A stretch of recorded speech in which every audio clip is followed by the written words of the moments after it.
विनयभंग प्रकरणातील आरोपीची जामिनावर सुटका।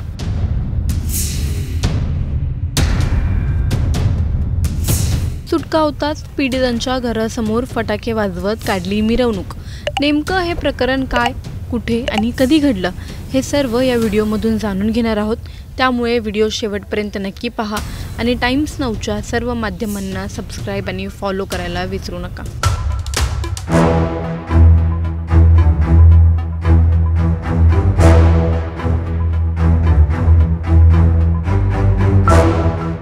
उल्हासनगरमध्ये 24 जुलै रोजी अल्पवयीन मुलींच्या विनयभंग प्रकरणी अटकेत असलेल्या आरोपीची जामिनावर सुटका झाल्यानंतर त्याने थेट पीडितांच्या घरासमोर ढोल ताशांचा गजर केला, फटाके वाजवत स्वतःची मिरवणूक काढली।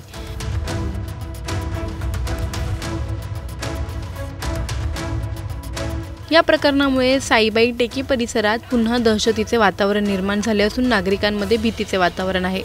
पोलिसांनी दिलेल्या माहितीनुसार आरोपीने फेब्रुवारी महिन्यात मध्यरात्री 2 वाजता काही साथीदारांसह एका घरात जबरदस्ती घुसण्याचा प्रयत्न केला होता। घरातील एका तरुणाला बेदम मारहाण केल्यानंतर दुसऱ्या दिवशी आरोपी रोहित सोनी आणि सोनम सोनी यांनी शस्त्र हातात घेऊन घरात प्रवेश केला।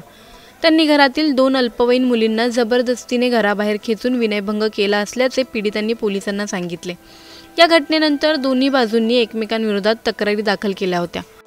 आरोपींना पोलिसांनी अटक केली होती, मात्र आरोपीची जामिनावर सुटका झाल्यानंतर त्यांनी पुन्हा समाजात दहशत पसरवण्याचा प्रयत्न केल्याने नागरिकांमध्ये संतापाचे वातावरण आहे। उल्हासनगर पोलिसांनी आरोपीसह त्यांच्या सहकाऱ्यांविरोधात नव्याने गुन्हा दाखल केला आहे। आरोपी रोहित झा, आदित्य झा, अब्दुल झा, आरिफ सय्यद यांच्यासह एकूण 9 जणांविरुद्ध दहशत निर्माण केल्याप्रकरणी गुन्हा नोंदवण्यात आला आहे। तुम्हाला या संपूर्ण प्रकरणी काय वाटतं आम्हाला कमेंटमध्ये नक्की कळवा आणि व्हिडिओ आवडल्यास लाईक आणि शेअर करायला विसरू नका।